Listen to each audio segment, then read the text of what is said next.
We've had some really cool guests and some really famous guests. We've had some celebrities. We've had people who are extremely important within our political parties. So I don't want to diminish any of that. But when it comes to our guest tonight, there may be no person who has had a bigger voice in the climate movement in the last, generation than the guest we have this evening. Bill McKibben is a very accomplished author. Probably his most famous book, and I didn't ask him about this, so maybe he'll disagree with me on this, but probably his most famous book is called The End of Nature. And there's like several different editions. So this is just like one of the more recent covers on it. And this is a paperback version, but there's definitely some hardcover back out there as well. I first, I think, encountered Bill McKibben's name when I was in college, maybe as a debater, and that was something I did as definitely a nerd back in the day. And I think it was quotes from End of Nature. But if you go back to the early 70s, you do have some scientists who are talking about climate change and global stuff, but it's kind of an insulated thing that doesn't get out. Bill is arguably one of the first mainstream voices to really talk about climate change in a really meaningful way that was accessible. Because as a writer, he's not just somebody who, basically just writes a bunch of nerdy facts that's hard to digest. He has a very conversational style, and he has like, I think probably at this point, like 15, 20 books that you've done. Does that sound right, Bill? Something like that. And I've read as many of them as I've been able to get my hands on over the years. And they're wonderful, but they're also really a pleasurable read. And that's the really nice thing, is that a lot of times you don't have people who are such good writers who are also writing about things that are really important to advocacy. And so I say that as somebody who has made a living as a writer for part of my adult life as well, working in nerdy film and television stuff. I really have an appreciation for Bill as a writer. Bill has won a whole bunch of awards, and everything from the Gandhi Peace Prize to writing awards. I could bore you with all of those, but suffice to say, this guy's a really big deal. He's the founder of 350.org. He's also the founder of Third Act. Those are both extremely important advocacy groups that we will talk about a little bit here in a minute. But he is a singular voice in terms of climate change. He's been involved heavily in politics as well. Bill, welcome. Just thank you Well, so much for being here this evening. it's a pleasure to be with you. And always such a pleasure just to every day know how many people around the world and how many places are working on this. And I'm really glad to see all you guys in this fraternity and sorority of people who are heavily engaged in this work. And greetings from Vermont, where spring is beginning to appear and the forsythia have come out, and it's supposed to snow in a couple of days. So that's life in the mountain east for you. And I know it always makes people in LA happy to be reminded of just how smart they are to be living there in the land of perpetual sunshine and joy. That's the thing about LA that I say all the time, is that you can complain about a lot of things in LA, but if you're complaining about the weather, come on. I mean, right? That's the one thing we do really well here. But thank you very much for being here. And for those of you who don't know, Bill is in Vermont, so I appreciate you being here with the time change and everything, because it's later there. And thank you for that as well. I want to first point out that one of the first things that I when I was doing research for this interview and thinking about what we were going to discuss tonight, I discovered you're a California native, and I didn't realize that. You were born in California, and I think you lived here for just a few months, and then your family moved away. Is that not No, correct? my earliest memories are of life in Okay, Altadena. all right. So Uh, can you tell us about that kind of journey? Absolutely. I was born in Palo Alto. I don't remember that, but I do have memory. We left Altadena when I was 5 to move north. My parents were journalists, um, and my parents were, had met in California in the 1950s, and their stories of California in those days are just. It sounds like absolute paradise. They had a apartment, a block off the beach in Manhattan Beach, and dad would come home from work and play volleyball, and then they would walk up the beach to the Lighthouse Bar where they'd listen to Dave Brubeck. I mean, it just the whole thing sounds like paradise. Um, and uh, uh, and and so I have uh, though I after the age of 5, I've lived back east, and my great love is for the mountains of the Northeast, for the Adirondacks and the Green Mountains, where I've lived most of my life. I also love the Sierra Nevada above all places on earth almost. I'm just finishing up a project um, on John Muir, which was a great excuse to go back and reread my first summer in the Sierra and just be reminded of how unbelievably beautiful California was when Europeans first arrived there, and how beautiful, to at least to a degree, it remains even in these tough times when there's fire and flood and everything else. So a pleasure to get to be virtually in California anyway for a little while. Well, yeah, you're always welcome, and we're glad to have you back. Can you talk a little bit to start us off here about your kind of personal journey that took you to being involved as an advocate? Because Yep, for some people there's like a moment, and for other people it's just kind of a an incremental thing. And how you got to the point where you felt like this is something that you really want to make an effort to be involved in. sure. So as you said, I wrote back when I was 27, I guess. I wrote a book called The End of Nature that was the first book about what we now call climate change. In those days, we called it the greenhouse effect. Um, and it did real well. I mean, it came out in 24 languages and was a bestseller all over the place and whatever. And so my way of, I think my theory of change in those days, remember I was 27 or 28, was people will read my book and then they will change. Um, and it turns out it's not quite that simple, but it took me a while to figure that out. I went on writing books for a while longer, but I began to understand that though we were winning the argument, though it was a complete and clear scientific consensus on climate change, we were winning the argument, but we were still losing the fight because the fight wasn't actually really about data and reason and evidence. It was about what fights are normally about, which is money and power. And the fossil fuel industry had so much uh, money that translated into so much power that they could lose this argument without doing it really any damage to their business model. They could just keep chugging along.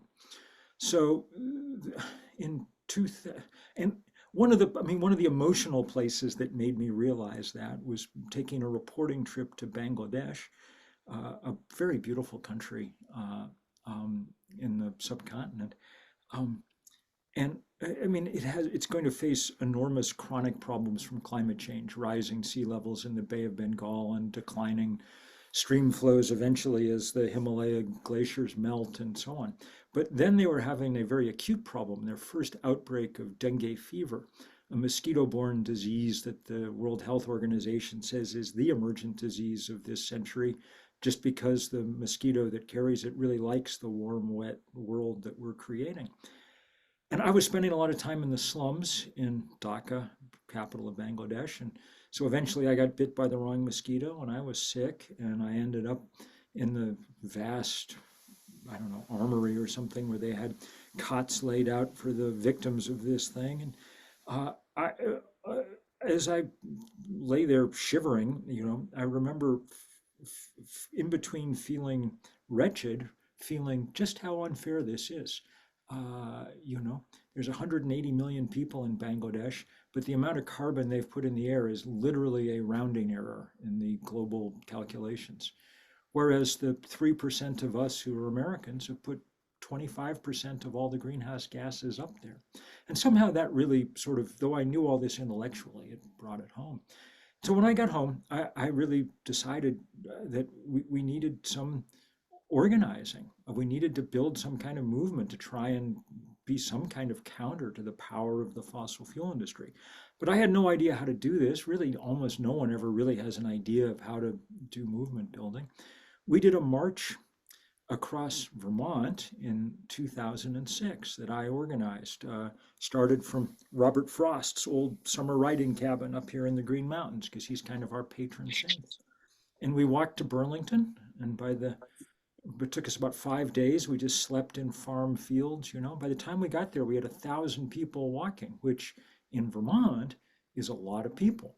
Um, and but what was scary was to open the paper the next day and see a story saying that in 2006, which is 18 years after Jim Hansen had testified before Congress, that 1,000 people probably represented the largest demonstration that had yet taken place in the US about climate change.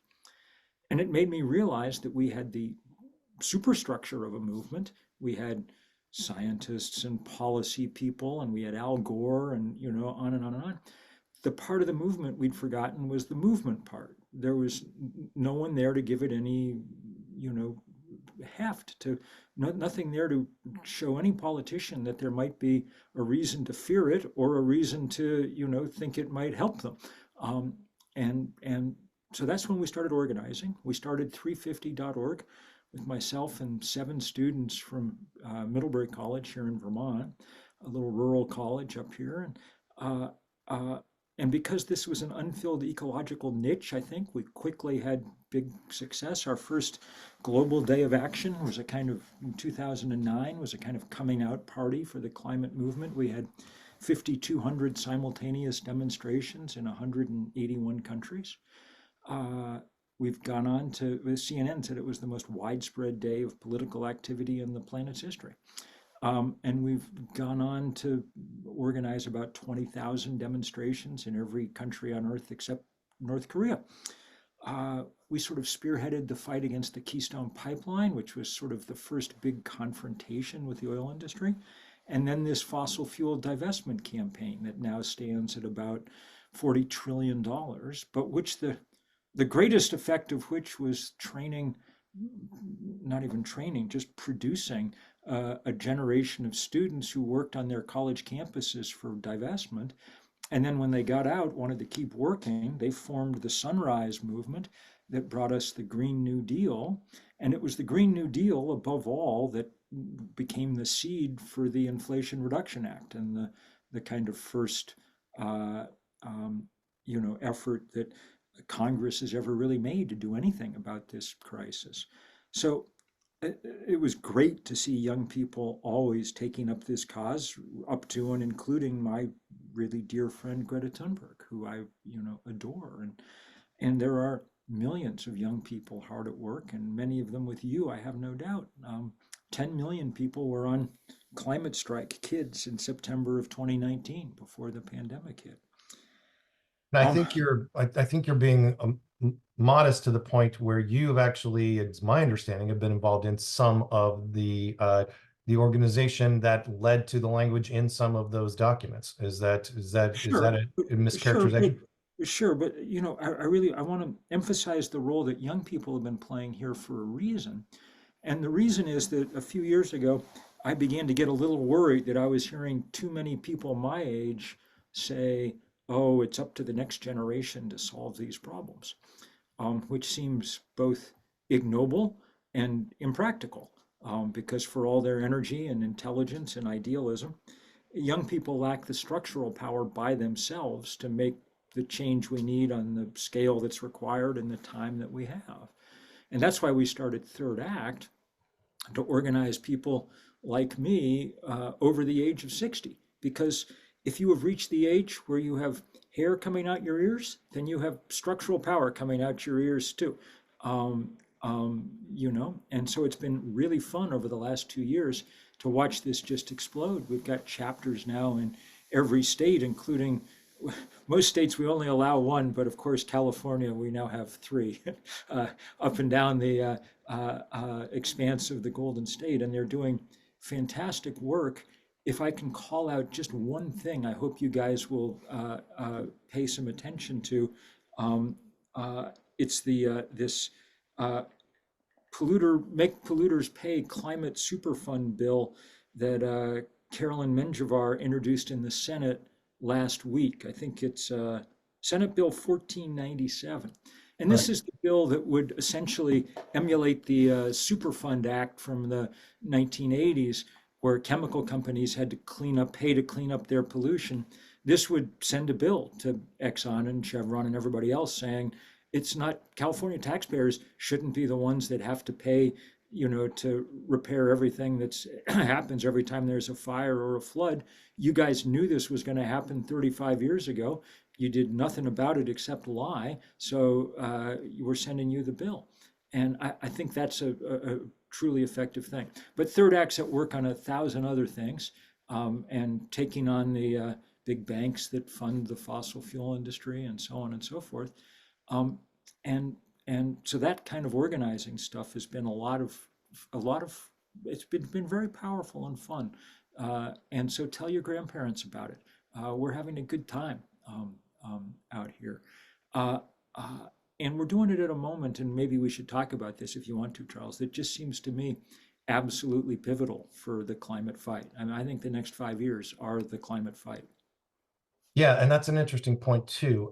We've reached I mean, the phrase tipping point is kind of overused with respect to a lot of the things that happen in different metrics, but we may have reached a tipping point in public consciousness too, which I think is extremely important. I mean, I sometimes refer with a little bit of frustration to human culture that we are much better as a society at being reactionary than we are at being proactive. And the example that I will use sometimes to people is say, we're really good at fixing the airplane after one of them crashed, and there's like a $25 part that they didn't want to put in the design in the first place that could have prevented the crash. We only have one planet, so we can't crash it first.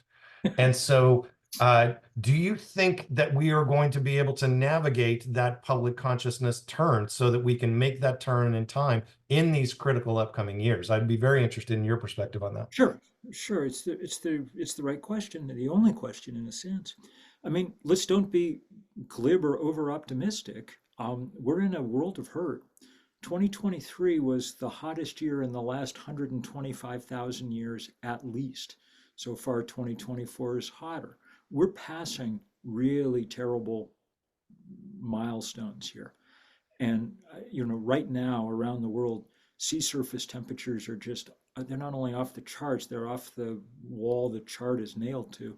And so we're seeing, say, major coral bleaching in every reef system in the world right now.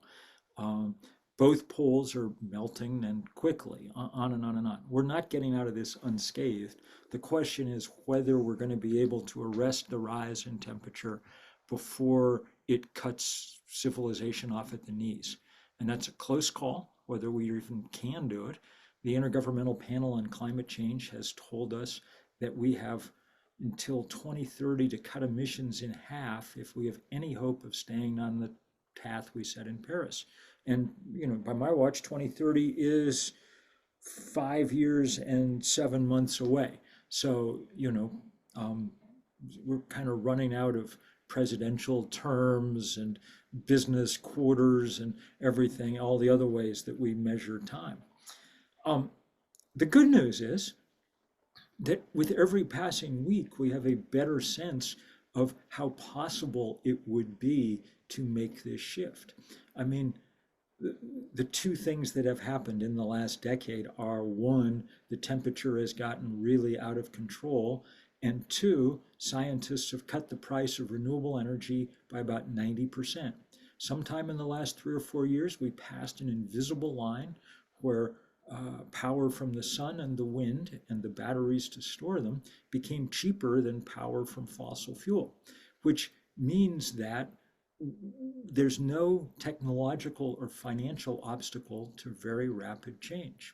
And y'all have proved that in California over the last 47 or 48 days. California, which has now installed a lot of renewable energy capacity, has produced more than 100% of the power it needs for significant parts of each of those days from renewable energy. In fact, producing so much that on a number of occasions, when the sun went down, the biggest source of power on the California grid was not nuclear plants or not gas plants, it was batteries that had been soaking up the sun all day. Now, 3 years ago, there were no batteries on California's grid. The speed with which this has come is remarkable, and it could come every place given the right push. I'm not saying that all the work is done in California. It's not. There's lots more to do. And in certain ways, I think California is regressing a little bit. It's depressing to see rooftop solar under attack in California and things like that. but as proof of concept that we're capable of running an advanced modern economy on clean energy, it's as good as we've got. It's always important to remember that you live in the fifth largest economy in the world. In economic terms, you're Germany, and it's obviously possible to run it on clean energy. Well, let me So follow up that's with you a very little good. bit on that. Let me follow up with you on that Hmm. because I think, and I'd like to get your take on this. My read on the situation is that with respect to something like rooftop solar, the fossil fuel industry is often behind the efforts to drive wedges between the environmental movements. And with respect to rooftop solar, the wedge that they have found is that they can say, we shouldn't be supporting or subsidizing rooftop solar because it just goes to rich people. So rich people get more affordable energy. And so it becomes a climate justice issue that people who are in more depressed areas are not going to be able to get the same good opportunity and good rates. And it kind of obfuscates us all from the alternatives are far worse if you actually look at the alternatives, but if they can make the argument about the climate justice people being upset with the environmental justice people being upset with the renewable energy people, then you've got the two parties fighting. Sure, And sure. so And of how course, do there, we combat that kind of very very sinister but frankly effective method? yeah, yeah. Well, I mean, of course, their point of view is that we should just subsidize fossil fuel and, use it to help the shareholders of big oil. And they get, obviously, and have for decades, the most massive subsidies it's possible to imagine. But you're right, in order to defeat this, and because it's good policy and good moral policy, we need to be providing lots of support to make sure that everybody has access to renewable energy. It was great news this week to see Joe Biden and AOC and my senior senator and dear friend Mr. Sanders there at the White House announcing the Solar for All provisions from the IRA, $7 billion for solar for low and moderate income housing. The same day, HUD announced that they were now going to force people who were building new housing, and I know that no issue is more important in California than affordable housing, that people who were building affordable housing with federal money now are going to have to abide by up-to-date energy and building codes, which is great news because it'll be much cheaper for the people who live in those houses to live in them going forward because they'll be efficient. Uh, um, so we're making progress there, and it's really important. I do think it highlights the fact that we haven't done. I think that there are places where we have lots of work to do. And the one that you described, this intersection between social justice and environmental justice, is an important one. I think an even more kind of fundamental one is that, uh, and you alluded to this before, that in some ways the environmental movement's been largely reactionary to the very real and grave dangers of climate change. And so when we've talked about things like the energy transition, it's largely been in the language of this will allow us to cut emissions and things. But if you think about it, it's also a moment of extraordinary human adventure on a par with the moonshot in the 1960s. We have the possibility in the next few years to end the 700,000-year-old human practice of setting stuff on fire to accomplish our ends and replace it with the fact that the good Lord has hung a large ball of burning gas 93 million miles up in the sky. We know how to make full use of it. We catch its rays on those panels, and we take advantage of the fact that it differentially heats the earth, creating the wind that turns those turbines. And not only can we help solve the climate problem, we can help solve a lot of other problems too. 9 million people a year die on this planet from breathing the combustion byproducts of fossil fuel, those particulates that lodge in people's lungs. Angelinos should have a kind of, you know, uh, DNA memory of this problem because when I lived in Los Angeles as a boy, you could barely say, you would have been forgiven for not knowing that there were mountains that surrounded the city. Well, it's way worse than that in Delhi and Shanghai and places now, but it doesn't need to be. because we can now replace that burning with the sun. Not only that, we should be paying more attention to the fact that as long as we run the planet on fossil fuels that are only available in a relatively few places, well, the people who control those places end up with way more power than they should have. So in our country, the biggest oil and gas barons are the Koch brothers. They took their winnings and used them to wreck our democracy. In Europe, the biggest oil and gas baron is Vladimir Putin. He used his winnings to launch a land war in Europe in the 21st century, destabilizing the whole planet. This is just gross, and it's unnecessary because every place has access to sun and wind. And we could make this transition. It's just important to remember that it'll only happen if we really, really make it happen. Exxon's CEO said 2 weeks ago in an interview in Fortune that Exxon was never going to be in the renewable energy business. And the reason was, he said, that renewable energy couldn't produce above average returns for our investors, which is absolutely right. You can make plenty of money putting up solar panels, but you can't make Exxon money because if you think about it for a minute, once the panel is up, the sun delivers your energy for free every morning when it rises above the horizon. And if you're Exxon, who made your fortune by making people write a check for more energy every few weeks for the last century, then that's the stupidest business model of all time. But for the rest of us, it's an absolutely wonderful business model, but also just idea. The idea that we could transform our society very quickly from running from energy from hell to energy from heaven is a very attractive idea. Think about it. I mean, every time I come to LA, I'm reminded of this.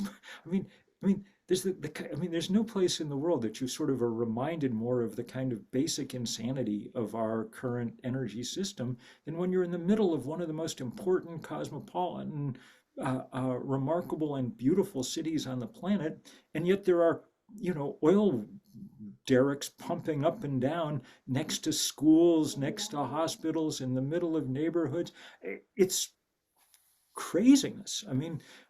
It's not even like California needs once upon a time, this was a big industry in California. When I was a little boy and we learned about the states, one of the things when you looked at the map in the Encyclopedia of California, there was a little picture of an oil derrick, because oil was an important, next to a little picture of an orange, because those were crucial parts of the Now, and I don't suppose anybody does this anymore, but now there's just a picture of a transistor, because that's, that's where the money comes from.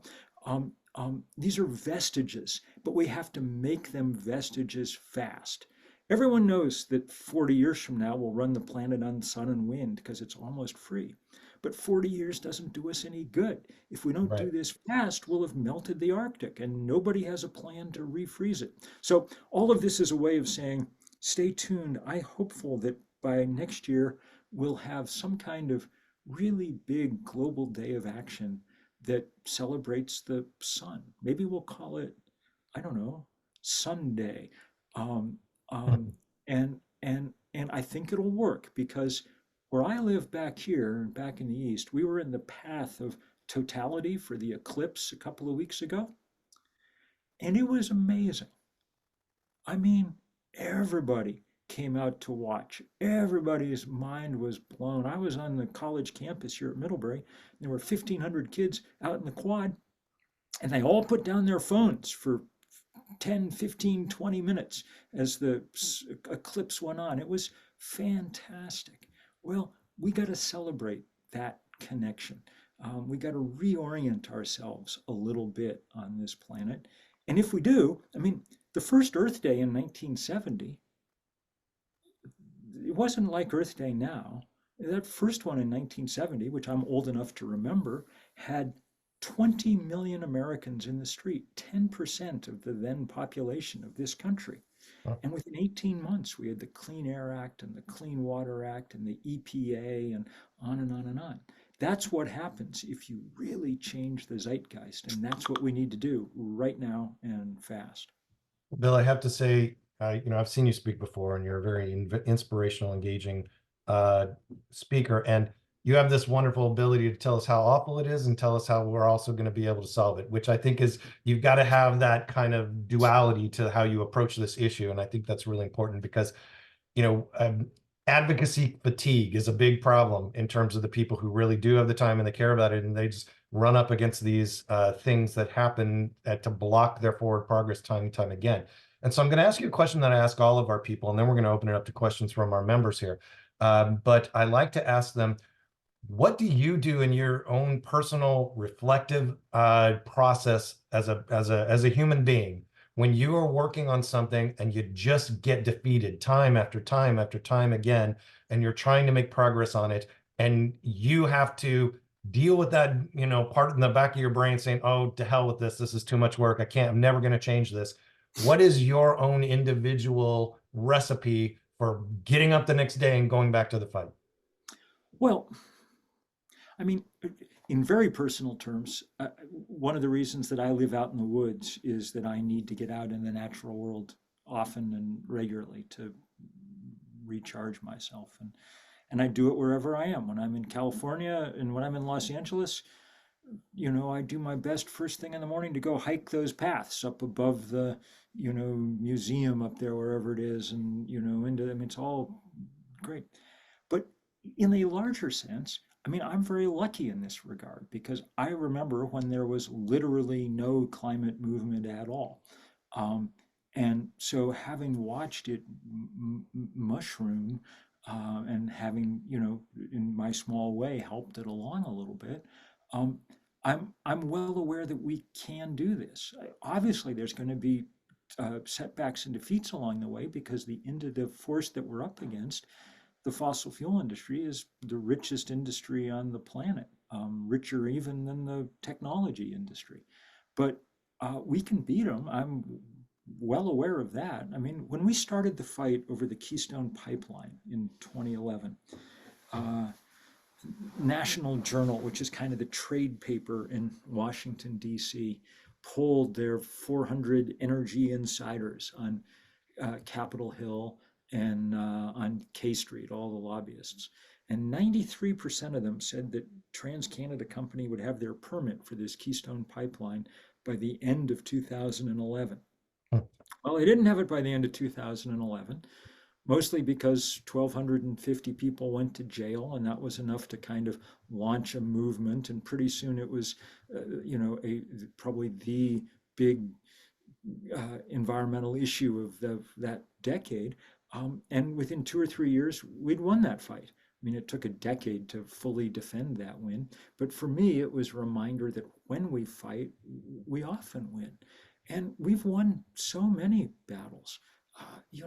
I remember the day when the University of California system announced that it was divesting its $90 billion endowment and pension fund. And that keeps me going on those days when I have to go argue with CalPERS about why they're still trying to pretend that, it's okay to invest in Exxon and someday, I mean, it's crazy, but I have no doubt that we will eventually prevail. My only doubt is whether we'll prevail in time. This is a race. It's not like other political issues in that way. Other political issues are deeply important. I've spent my whole life watching Americans debate about whether or not we should have national health care. And boy, do I think we should, like every other industrialized country. And every year that we don't, people die and go bankrupt and whatever. But what if we finally decide to do it, and I believe we will eventually, it won't make it harder the fact that we delayed all this time. Climate change isn't like that because in the end, the basic negotiation is not between human beings, it's between human beings and physics. And physics is very immature, does not negotiate well, refuses to compromise, just does what it's going to do. It's set the bar. Our job is to meet it, you know? and so that's the part that worries me.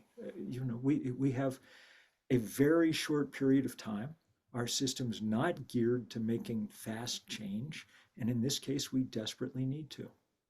All right, so what I'm going to do now is, and thank you, I couldn't agree more. And thank you so much for all the specific California references. So many of the things that you brought up are things that we're actively engaged on. And so just if for anybody who is following some of those things, I want you to know we're engaged on them. Please come and get involved with us because we want to fight those fights with you.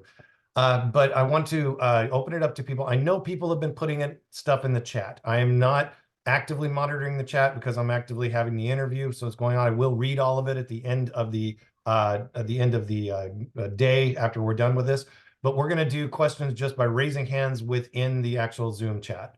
So not the chat, I mean within the actual Zoom call. So if you have a question for Bill, he's going to be here for a few more minutes, and we're going to ask some questions. Raise your hand, either physically raise your hand if you don't know how to do it on the Zoom call, or you can click the little digital hand to raise your hand, and we'll do as many as we have time for. So please go ahead and raise your hand. If you put something in the chat, please go ahead and just ask it, and we'll do it this regular conversational manner. And we'll start off with Michael. Thanks for coming, Michael. Thanks for talking to us and holding this. Quick question, Bill. It seems to me from the experience in the civil rights movement and the war in Vietnam that when you go up against superior resources, the only real option is demonstrations and demonstrations in the street because that's where you can get the political attention even when you're fighting the gerrymandering. Do you agree with that, or how do you think we actually get fossil fuels stopped? Well, I think that in the larger sense, movement building is absolutely key. Demonstrating in the streets is one part of that. It's probably not the most crucial part of it, though it is important. I mean, and sometimes very much required. I've ended up in handcuffs a dozen times, and it's dumb to have to get arrested to make your leaders pay attention to physics, but sometimes that's what's required. But most of movement building is about much more mundane and prosaic tasks. There's a lot of petitioning, lobbying, making phone calls, phone banking, canvassing, knocking on doors, on and on and on. And we have to be able to do it all. And sometimes those moments of high drama drive the rest of the organizing and provide kind of the energy and imagery that makes it possible to keep doing all that other stuff. But it's all of a piece. And and remember what I said about that march back in Vermont in 2006. There has to be a big, broad movement in order for the political system to take us seriously. And it has to be a movement that people vote on. I remember, after the very first Earth Day, um, the Earth Day organizers immediately targeted a dozen congressmen that they wanted to defeat. They called them the Dirty Dozen. California Republican Pete McCloskey was one of the leaders of that whole Earth Day thing. I don't know if anybody in California still remembers Pete McCloskey, but they should, because he was a good guy. And I remember him telling me, he said, they defeated 7 of those 12 congressmen in that next election, which, in a world where incumbency is an enormous advantage, was almost unheard of. And he said he got to his office the next day, and there were Republican colleagues lined up around the corner in his office, and they all wanted to ask him, said the same thing. Tell us about what this environment thing is that you've been talking about, Um, um, we can do this. The reason we got the IRA is because in the 2020 Democratic primaries, polls showed that climate change was the single biggest voting issue for Democrats. That meant that Biden felt that he really needed to listen to Bernie and the Sunrise Movement and stuff about the Green New Deal. And then he expended huge amounts of political capital getting the IRA passed, which, with only 50 senators was really a kind of legislative miracle. It's the reason it's not a brilliant bill, because Joe Manchin got to write a lot of it because he was the 50th vote. But man, talk about doing your part. Biden figured out how to make that work, and much credit to them. Kate, you're up next. Grace, I'll get to you next. Hey, Bill, thank you so much for joining us tonight. This is really a thrill. I was wondering, of the many questions that I'm going through in my mind to ask you, what's ahead for you? What do you need us to do more than anything else to get this thing over the finish line? Well, look, this year we've got to reelect Biden as president. I'm not going to argue that he's done everything right, because he hasn't. And I'm not going to argue that I don't have issues with him. But I will tell you that we cannot afford uh, uh, 4 more years of Donald Trump. It ground progress on climate to a halt last time around. And this time will be worse, because they're well organized, the fossil fuel industry, to take full advantage. The last study I saw out a few weeks ago was able to estimate that a second Trump administration would add 4 billion tons of carbon to the atmosphere, which is the equivalent of the annual emissions of the EU and Japan combined. So that's the stakes this time around. So this year, I mean, it's an even numbered year. This is our job. Next year, we haven't yet all announced it yet, but stay tuned. Watch this space for some kind of real effort to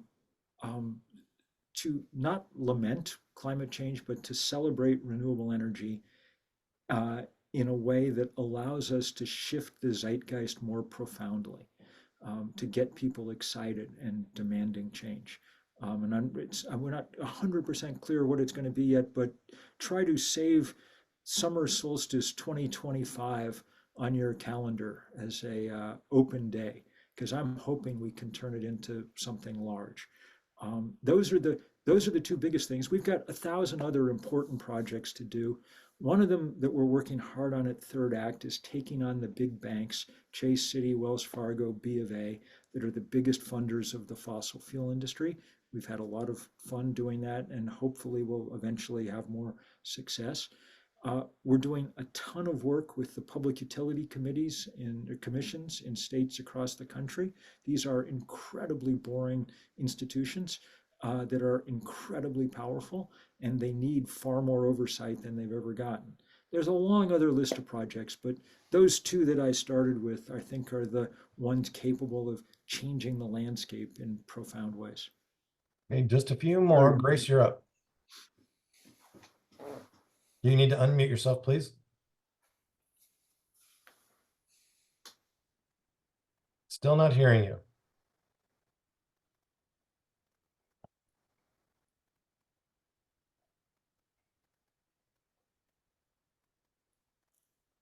Grace, we're going to come back to you. Because we're short on time here. So Linda, you're up. Thank you so much, Bill. Given the time constraints we're under, and given how slow our legal system works, what kind of value or priority do you give to these youth VGov type of climate lawsuits that have proliferated since Juliana versus the US, not to mention the Swiss women on April 9th in the European Court of Human Rights? I think they're really important. We just today had, or tomorrow or something, I just was recording a video for a rally on the steps of the Department of Justice demanding that they let Juliana v. US go to trial, which they should. But frankly, I don't put extraordinary hope that they'll actually provide huge relief. I don't think the US Supreme Court, as currently constituted, will allow serious action against the fossil fuel industry. I think it's much more likely that state laws and state legal efforts may turn out to make a huge difference. And that's why this climate superfund bill in California is so important. It would send a big bill off to Exxon and Chevron and everything for their climate damages they've caused, at which point Exxon and Chevron would then sue, At which point, California AG has a big law firm. Essentially, you guys, employ hundreds and hundreds of lawyers, and we need them to go to work enforcing that and putting a big financial dent in the side of the fossil fuel companies. Anything we can do to ultimately to weaken their political power is absolutely instrumental here. So keep thinking about ways that the states, and California in particular, can play a serious role. But cases like Juliana are wonderful because they help make the case all the time. They're really important for getting the message across. I just wouldn't trust in them alone as a path towards legal victory. Polly, you're up. Yes, thank you. Bill, I've heard you speak before and it's fantastic to hear you. But I have to say it's very depressing, and I wanted to ask you to speak a little more, if you know any more, about California and it seems that our fantastic legislators that we've depended on are they're weakening their ability to go green. Maybe because the oil and gas, they need them to fund their next political ambition. Because as you said, it's very risky taking these stances.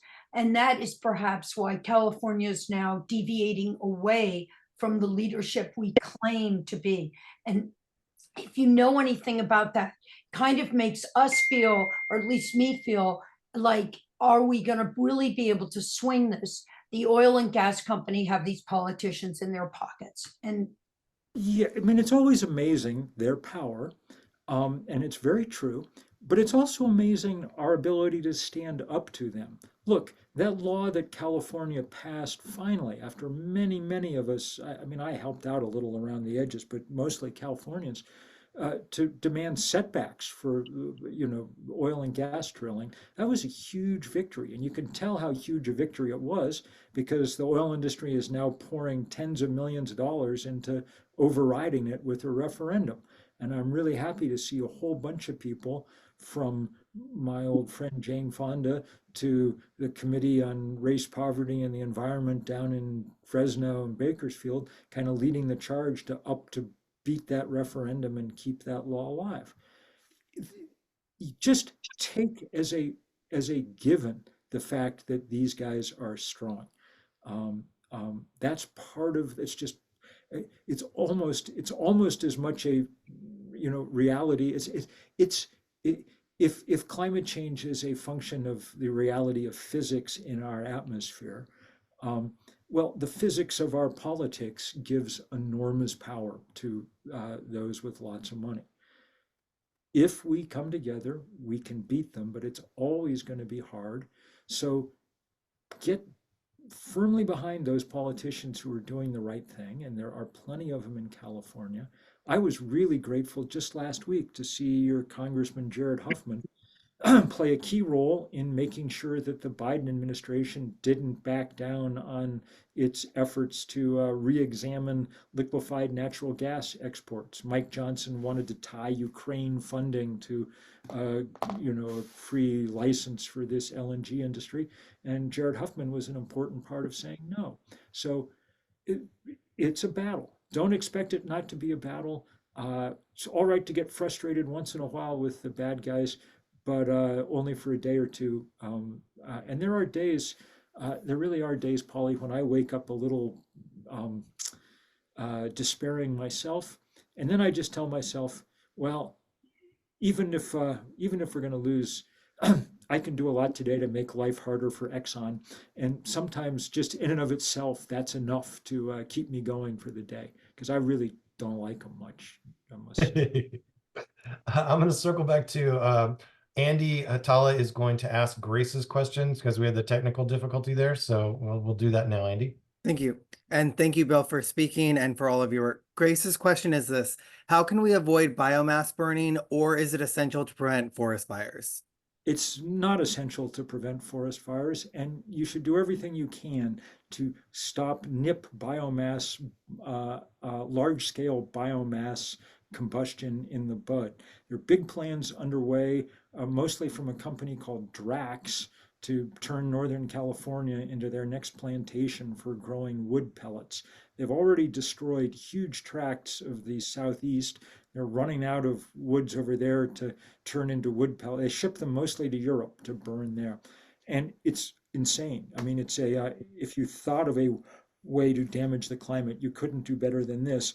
Not only do you harvest a fuel that produces huge amounts of carbon when you burn it, you also wreck the forest that's good at sequestering the carbon. So pay no attention to their endless attempts at greenwashing and stand up as hard as you can to this. The basic point is burn nothing. We do not need to burn coal, gas, oil, wood. The only exception to this is that we do need to keep doing prescribed burns in our forests to lessen the fuel load. And you know who knows how to do this? Native Americans who did it for hundreds and hundreds of years successfully and have begun to work with the Forest Service in organized programs to bring back that prescribed burning. Some of the best examples are in California. So that's the one exception to the general rule that the time has come to stop setting anything on fire on this planet. Thank you. That's 100% an important distinction that that's a lot of people aren't aware of. I'm going to throw the last question to you, Zaya. I called you Zach earlier, dude. I'm sorry. So you get the last question. Hey, no worries. Thank you, Charles. Bill, thank you again. So for some context, of course, the French Senate has recently passed that large parking lots must be half covered with solar panels, and in other neighboring countries, policy changes and innovative policies in Germany, Norway, Sweden have become apparent. And my question is, how do we encourage our country to model those which already have a foothold in already developed solutions? I think it's a perfect question. And it's one of the reasons we want to do this big day of action next year, is to allow people to exult in precisely those things and spread the word. If you go back and look at the first Earth Day in 1970, it wasn't mostly angry, though some of it was. There were, people going after junked cars with sledgehammers and burying them in funerals for the automobile and stuff. And that was good. But mostly it was people building bike paths and putting out community gardens and, doing all the kind of hippie things that people liked doing in 1970 and, on and on and on. And next year, especially if we can do it on a global basis, it's the perfect chance for, if France has that law about parking lots, France also has taken, arguably the most beautiful city in the world and made it way more beautiful in the last 2 or 3 years. Paris has transformed itself in ways that no city has in modern times. It's now a bike city with most of its major streets closed to cars. It's incredible there. Watch the Olympics this year and you'll get a sense of just, how much it's transformed. And there are examples now from all over the world of what we can and should be doing. And California is providing some of those examples too. So that celebration of the possibility is just right. And I'm glad you're thinking that way, because that's the way I'm thinking too. I think we may have gotten look, anger, fear, and guilt and sadness are absolutely correct emotions that need to be aired and need to be a part of who we are, because they're simply honest and accurate reflections of our reality. In organizing terms, we may have maxed out the number of people who can be reached by anger, guilt, fear, sadness. And now we need some joy too in this fight, some sense, as in the moonshot in the 1960s, that we have an extraordinary technological challenge that takes human ingenuity and human capacity. And I like that analogy because I think it's true. In the 1960s, Zaya, you're too young to remember this, but in the 1960s, much of America, led by Southern California and the engineers at, all over JPL and every place else, were engaged in this incredibly interesting battle to put 2 people on the moon. Our opportunity is to bring another celestial body, the sun, down to our Earth and make it the center of, it's almost the opposite, but the same kind of beautiful challenge, uniting challenge, this time global, and uniting all the people in the world who really want a future, and there are an awful lot of them. So let's hope that we can begin to build that kind of movement too. And what can I tell you? I think it'll be fun. And I think that fun, art, music, passion are all super important parts of this. That's my sense after years of doing it. Thank you, Great. Bill. Great way to end. I just want to say, wrapping up, thank you so much again for being here. I mean, you rocked this. You were inspirational. You did everything we could have hoped you have done. But thank you for all the work you have and done and continue to do. It's a big deal. And, there's a reason this man is required reading in every sustainability program at every university in the country. And it is very clear to us that we all owe him a debt, and also see him as an extremely important piece of inspiration. Well, And back at you, Charles, thank you, and man. back at everybody else there. And Seriously. I'll look forward to getting back out to my natal roots there and getting to work shoulder to shoulder with you on some of this stuff.